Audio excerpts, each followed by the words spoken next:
Hello, ladies and gentlemen. Robert Rabin here. Got our music playing in the background. Today we're going to do an episode of Heroes Adventures, and we're going to be playing Sarah. Get my tray out of the way. Grab our book with our character sheets. And when last we left off, Sarah became a spy for Lily's kingdom, and then we will pick up where we left off. We end up finally making it inside the second part of the kingdom with our friend, and once we arrive, he takes us over to the military area where we sign up, and they tell us, all right, here's you put your blood seal here. And so we cut our thumb, put our blood seal, makes it a magical binding contract, and now they say you get a week off, go and explore, or you get a month off, go and explore either the middle city or go and visit your folks for 2 weeks, because it takes a week to get back to Poorsville, where you're from, and it takes a week to get back here. And if you're not back here, then we're hunting your ass down and dragging your ass back. So we'll see you in a month. And Sarah says, okay, and we'll just go ahead and time skip forward a month, because Sarah doesn't have any parents. She lived in the orphanage, and she already left, and we already did all that. So she's going to look at him and be like, is it alright if I just start today? I don't really have anywhere else to go. I'm too old to go back to the orphanage. That's why I kind of came here to sign up. And he's like, sure. Just go to the barracks and stay there for the day. And I will talk around, get to know people. I'll go and talk to the captain and get a room for you and get everything situated, and you will start tomorrow. And we're like, all right. And so we just do that, and then we'll fast track. We meet some people that have been in training for a while. We ask them why not a lot of people lived the 1 year of training, and they say, oh, well, you'll see why. But what we do notice is every single person that we've come across has a different colored gemstone implanted or encrusted either somewhere into their body or somewhere on an item that they're wearing. One or two people have a red gemstone implanted into the palm of his hand. One's girl's got a blue gemstone implanted in her forehead, and then we meet another guy that's got a gauntlet that has orange gemstone implanted in it, and then another girl that is carrying like a staff that has a purple gemstone implanted in it. And so we notice that they all have some sort of gemstone, and then we go and we just like hang out. We find out where the kitchen is, we go and eat, and the recruiter finds us, gives us our room number and our room key, and tells us to go to bed because training starts early in the morning. And so we go to bed, and super early, before the sun even cracks dawn, we hear the sound of like a magic trumpet being played as everyone is woken up, and the captain walks in.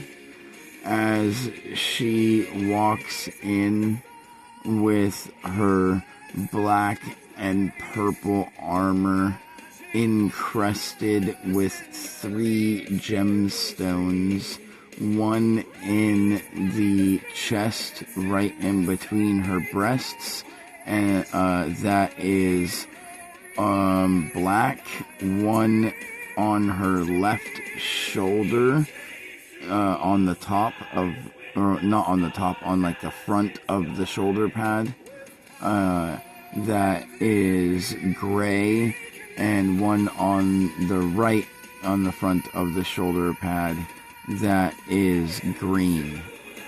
And she's got a sword with long red hair and brown eyes, and she comes in, and everyone like immediately just like shuts up from their like wake up chatter and stands and falls in line, and we like look around and like fall in line, and she says, well, it looks like today we've got 10 new recruits.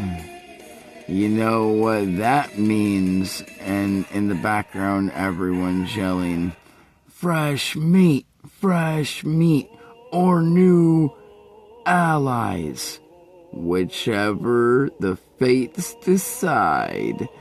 And as they're chanting this, like singing a song in the background, the captain says, U-10, front and center, as me, my friend, and 8 others all step forward, and the captain says, you've probably been wondering why not many people survive the first year of training.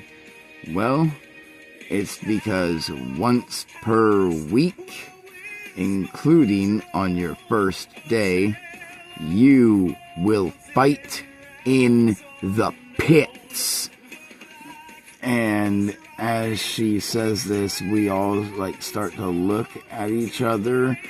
Like, some people are like getting real scared, some people are like have a lot of courage, others are like myself are confused, like, what are you talking about?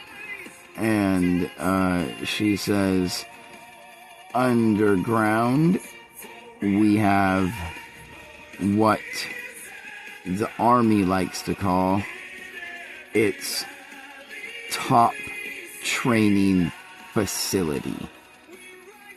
You will all go to the fighting pits, and you will either live or die. After you have successfully completed 10 fights, if possible, you will get the opportunity to earn one of these. And she points to one of her gemstones. As you can tell, I have 3, which means I won way more than 10 fights during my training. You only need to win 10. Look at all the ones behind you. They're smart enough to know when they're done.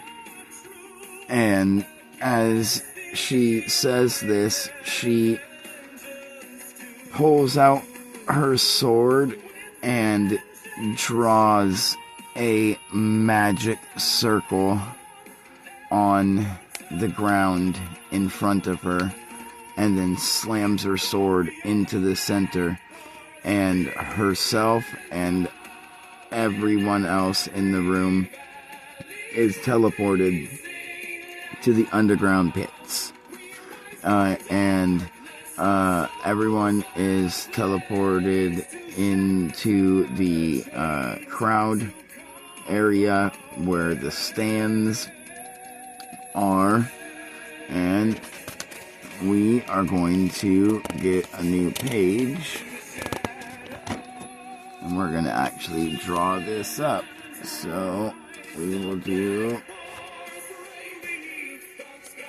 underground fighting pits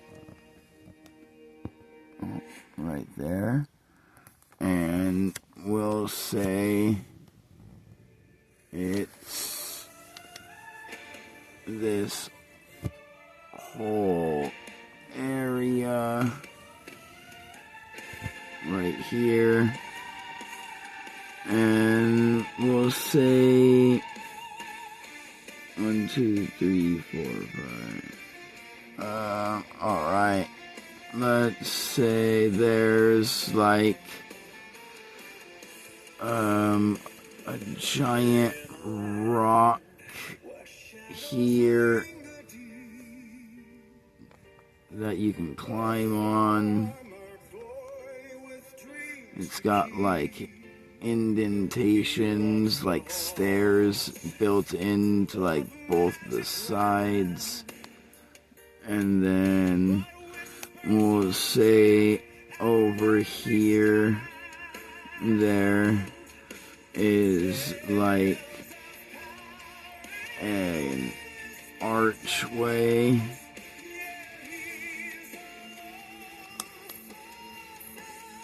and underneath the archway it is a platform that splits in half every we'll say like 1d6 rounds. So we'll say 1d6 split, and then over right here is, we'll say, the entrance.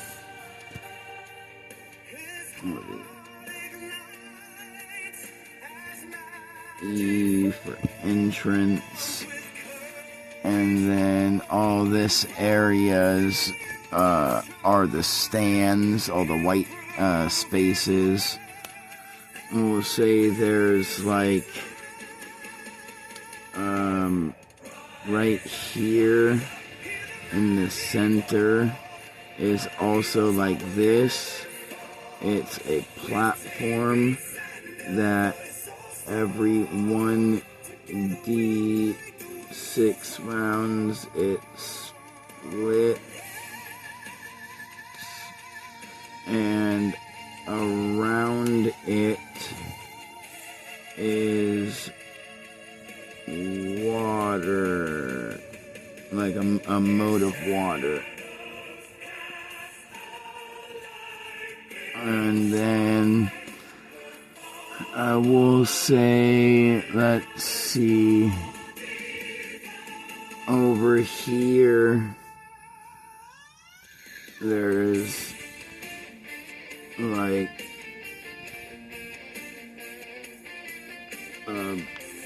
kind of like mountainy range that's all like spiky and rugged, and this side is like covered in like spiked rocks that like slide down.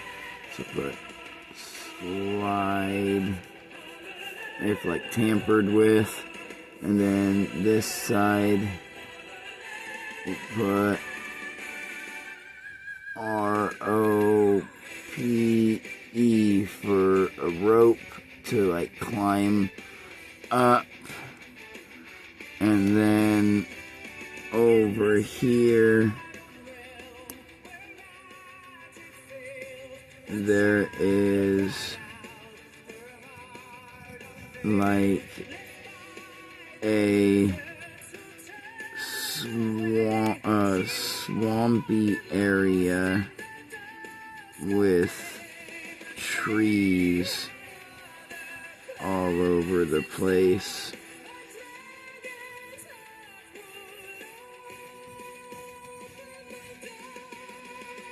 And then we'll say the whole rest is jungle.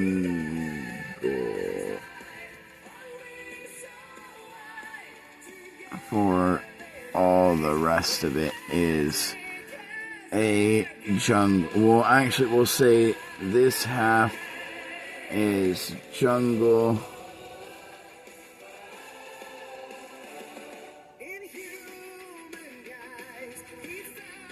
And then this half will be forest.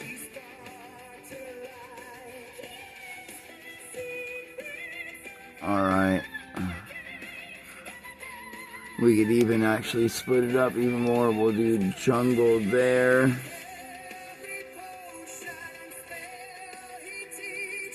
Forest here.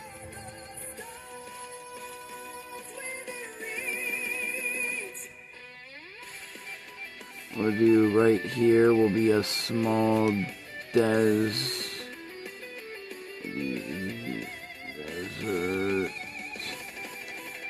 And then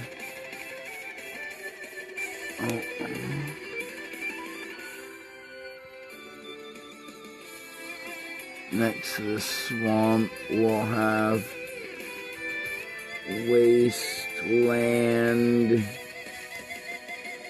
And then here,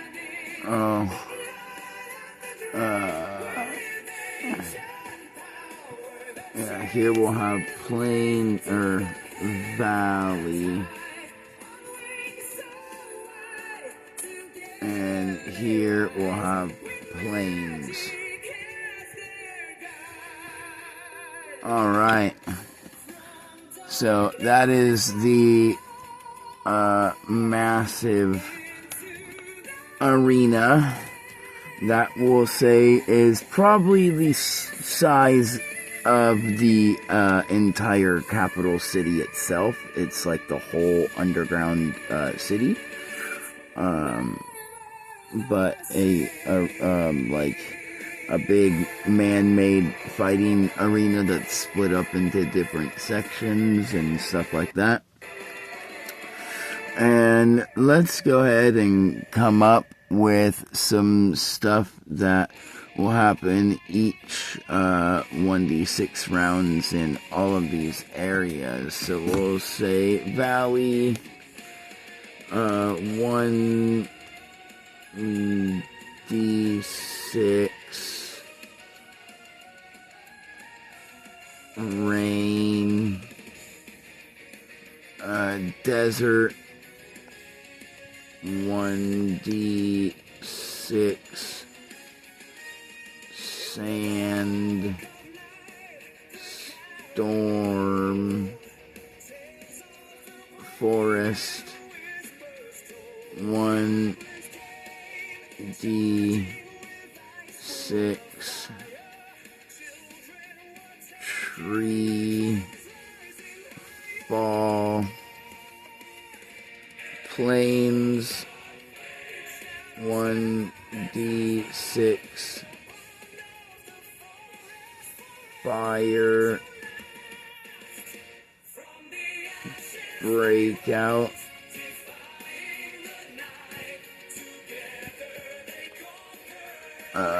wasteland, 1d6,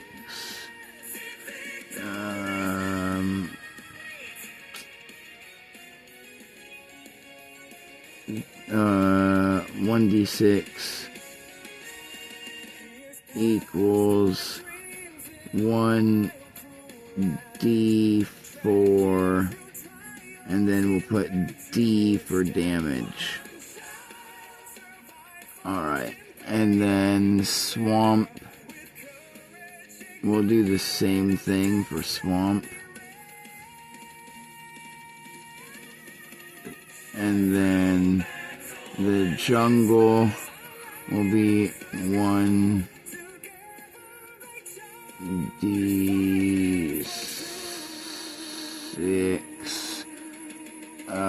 Let's see.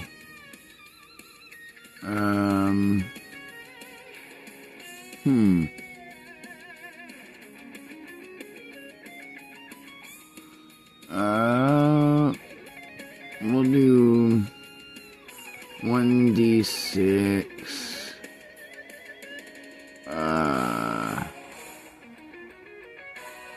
Poison. Or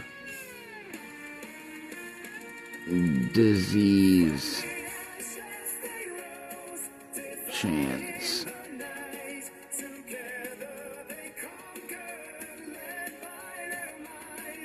Alright, there we go. So, as we are all, like, in the stands, taking in this, you know, like, what we can see of this massive area, because we are right here, and we'll say the entrance stands are like tall, are massively tall and big enough, like a skyscraper, for us to like look over and see like the whole city and like see all the different terrains as like we're coming down the like elevator that leads us down into where the doors are to actually go into one of the first terrains. So let's say we get to the bottom, and as we get to the bottom, we've got a D10, so we will decide how many of us she sends in at a time by rolling a D10. 3. Alright, so she says, Sarah, you and you go in first. You can decide to stick together or do whatever. I don't care. You've got 1 week. You either live or die, and don't lose these. And she hands us 3 things.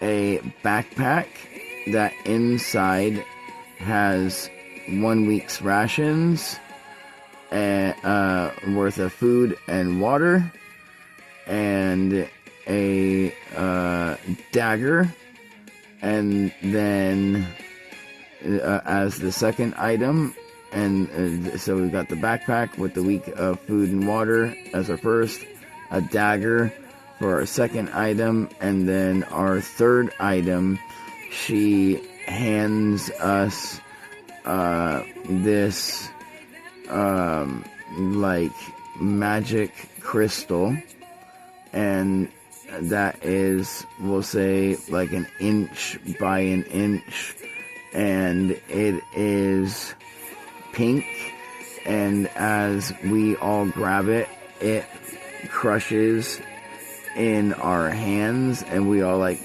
start to like freak out, and she's like, it's fine, as it turns to like dust, and then the dust weaves and swirls around all of our hands, creating a magic sigil on our hands.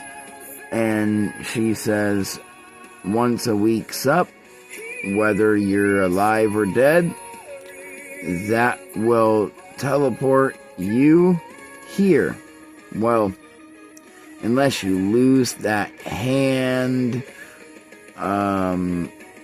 or you're eaten, so, or incinerated, or, well, anyway, just see you in a week, maybe.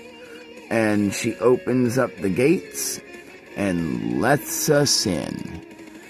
And each, we'll say, one square is one whole day's worth of travel. So let's let's see. We got 1, 2, 3, and 1, 2, 3, 4, 5, 6, 7. Alright, so we'll roll a D6.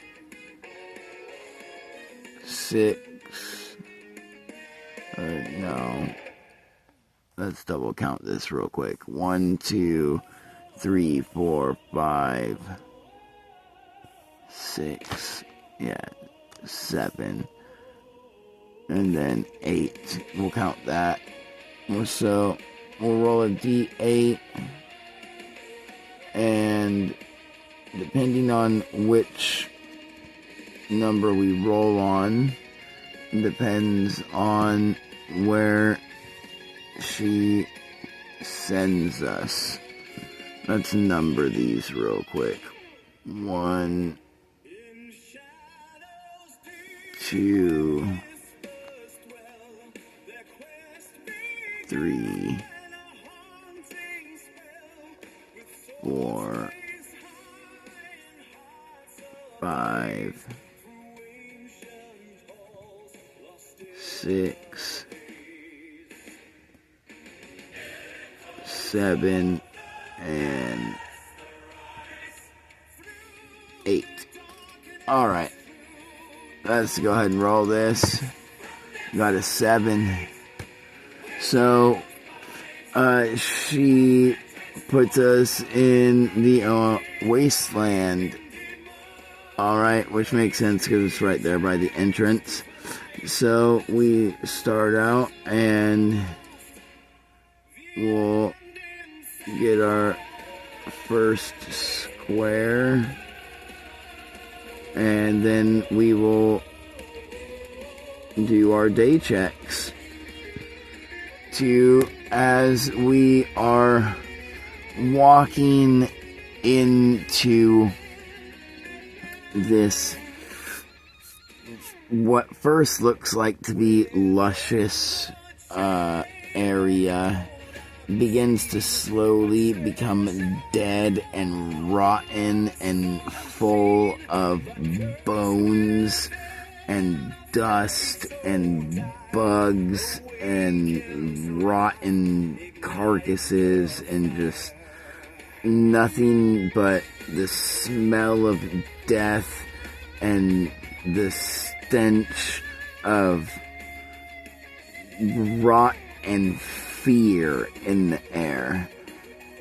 And so a 49, alright, so something happens, and what is going to happen is, right as we're like looking around, just getting used to the smell, it's like just stopping to giving us a headache.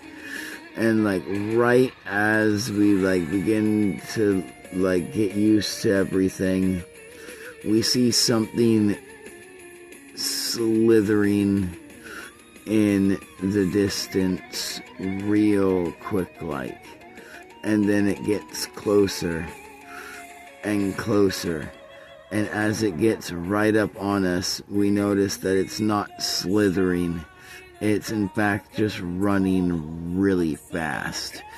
And it, from where it's at, coming up on us, we notice that it looks like it's kind of like an alligator, but it's got like bones covering its entire body, like a bone exoskeleton with spikes on the spine all the way down the tail, and then 2 spikes on either side of the end of the tail, with 1 spike at the very end of the tail. And it has bone-like protrusions coming from its shoulders that are like giant horns. And as it charges forward towards us, let's roll a d4, and the 4 will be a reroll to see who it attacks. 1 is me, 2 is my friend, 3 is the other person. So 2 is my friend, and we've already established he's just a normal dude. So his ADR is 10, and his health is 10, and as this thing comes charging forward, it spears him with one of these like giant hook bone things coming off of its shoulders from like behind its neck. They hook like that. And they takes 4d6 damage. So 3, 4, 5, 6, 7, 8, 9, and 10, 11, 12, 13, 14, 15.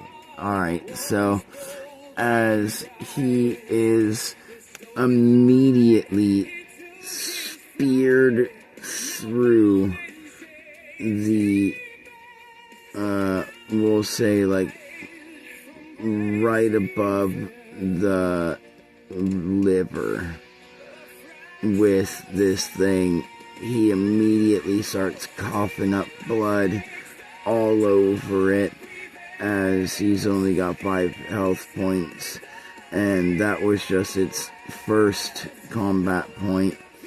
And it immediately uses another one to start whipping its head back and forth to do 2d6 extra damage to like rip and tear its horn out of his body.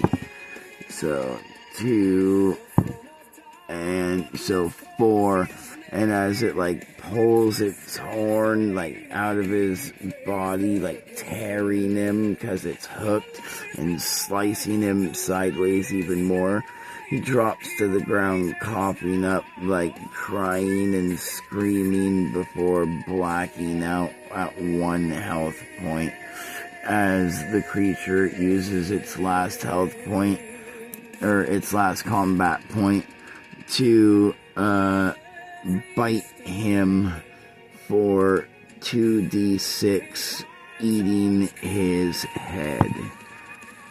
6 and 789. He is dead. He gets his head smashed in between this monster's horrendously huge jaws as it just begins to eat him. Let's see if either of us, like, try to run away, or... So, the girl, other girl, she runs, tries to run away, and, 17, I also try to run away. Let's see if we stick together or not. 81, so yes, we stick together. And my character, Lily, let's see who's, yeah, Sarah is faster, and, as this is happening, we're, like, writing down, what's, like, going on in the, like, this, like, magic notebook that the spy gave us, that he said anything that's written on it will be, like, automatically transferred into his notebook so he can, like, pass it on. And so, to make things even more covert, and he can also write messages that will, like, appear to us in our book. And so we start writing all of, like, this shit down of, like, this arena and what we just witnessed and, like, all this shit to, like, tell him what the fuck we're witnessing down here. And as this is happening, the creature turns to us, and 99, it decides that our friend is enough for right now, and it just decides to eat him, and then in, like, a matter of, like, 4 or 5 bites, and then it just goes on its way, leaving a massive blood stain in its wake, as every step it takes leaves a trail of blood underneath it, dripping from its maws and mouth. And as that happens, let's see if anything happens during the afternoon. A 32. Yep, something happens during the afternoon. And guess what? These are the main creatures here. So, this time, we're gonna see if we run into a pack of them or not. And that's a 34, so yes, we do. And let's decide if a pack is 1d6 or 1d4. 79, so that'll be 1d4. And, so let's do at least 2. 1 again. Oh, well, I guess it's just gonna be 1. I guess it's not really a pack. And, let's see if it sees us first or we see it first. 77. Okay, so we're able to see it first. See if we can sneak up on it or if it hears us. 53. So we are able to sneak up on it. Cool. So, let's see if we, who goes first. Okay, so Sarah's going to go first, and then the other, just random girl. And so, let's see, our power is, so, is the Tower Shield of Sound. So, it's a D6 bludgeoning and a D6 sound plus ham plus our base attack. So 2d6 plus 8. Alright.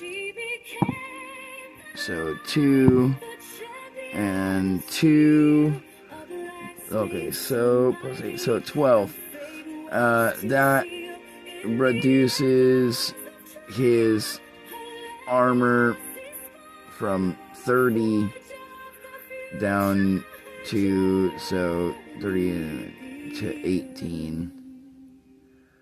Alright, so that's as we like summon our shield and let out a huge burst of sound, which this 12 damage is also dealt to the other girl, because we didn't warn her to cover her ears. She immediately like drops to the ground as her ears are burst, and her armor's dropped to 0, and she takes 2 damage, dropping her to 8 health. And the creature just like turns around with an really angered, snarling face that looks very annoyed. And as it spends a combat point to like rush towards us, and then we will spend our other 2 combat points to do a double like pulsing scream to do 4d12 plus or 4d6 plus 8, and try and like knock this thing down with our scream power. So 2, 5, 6, 7, 8, and 8, 9, 10, 11, 12, 13. So 13, so it only drops it drops its armor down to 5 as it's still barreling towards us. And now it's the girl's turn, and let's see if she's able to. Okay, she's able to get up from her ears being burst, and let's see if she runs away or not. 42. Yep, she runs away. Let's see if that catches the monster's attention. Yep, 12. So the second she starts to run away, this monster immediately spends a combat point to rush towards her and spear her in the back. 3, so 5, 6, 7, 8, 12, and 16, literally double her life, as it rams her right through the back of the shoulder blades with its spikes, and then it lifts them up, and she like slides down slowly until she her like legs like drop down and start dangling, and it starts eating her feet and like pulling her like body down as it continues to like eat on her leg and eat her more like she's a shish kebab. And let's see if this makes us run or not. 82. No, we're not afraid of this. We as this happens, we just keep trying to use our sound power to like deafen this creature so that we can try and escape without it hearing us. And so let's let's see, 3, 4, 5, 9, 10, 15, and 20. So, excuse me, as we let loose a massive burst, the strongest we've ever let loose before, putting all 3 of our combat points into a huge, unrelenting scream that rips and tears up the ground all around us, creating a 5-foot crater in a 20-foot radius all around us as the ground is ripped and torn asunder. Bones are shattering and being thrown in all directions. We take 5 damage from all the bones shattering and piercing at us. Just reduces our ADR for the turn, so we don't take damage. Okay, to 30, and then the 6, and so 11. The creature takes 11, dropping its ADR to 19 for the turn from the bones being thrown and like hitting and like cracking at its armor. And it like turns around and just looks at us as the girl is like half eaten up to her waist, with her torso, arms, and head still like dangling from the spike that's now like she's slid down like closer to the shoulder, where he can just like sit there and move his head over to the right and eat her leisurely. And as this sound annoys him and like the spikes from the bones begin to like crack at him and we won't stop, he spins and turns around and he whips his tail forward, and as he whips his tail forward, he shoots all 1, 2, 3, 4, 5 of those spikes in a massive spikes in a straight line, spending 3 combat points, 1 for 2 for the 4, 1 on each side, and then 1 for the 1 at the end. And each one of the 5 spikes does 4d6, because they're like massive, like 2.5 foot long spikes. So 1, 2, 3, 6, 10.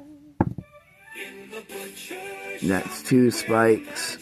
16. Oh wait, that's 1 spike because that was 4.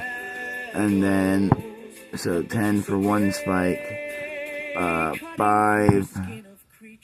So 15, 16, 17, 18, 19. So 19, 21, 22, 23, 24, 25, 25. That's 2 spikes. That. Okay, we saw 5 ADR.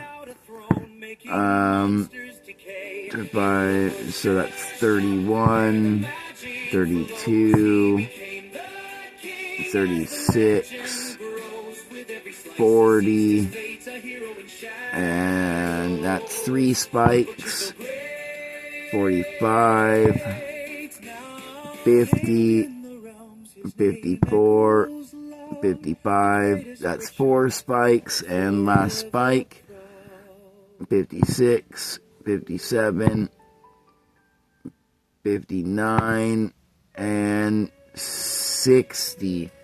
60 damage. So, we take 50 damage from that. And, or 55 damage from that. Which kills us, because we have 31 health. And so as we, like, unleash our burst and try and save, ourselves by deafening this creature so we can run away, it just pisses it off, and it turns around and then whips its tail forward, shooting all 5 of these massive 2.5 foot long spikes directly towards us, as all 5 of them impale us, all in different areas. One in, like, the upper left thigh, one in the lower right shin, one in, like, the kidney, one in the chest area, and one in the throat, as we fall forward and on the spikes and slowly begin to slide down them. And that is where we will obviously end tonight's session, because Sarah is now deceased. Thank you all. Like, subscribe, and join us for another adventure.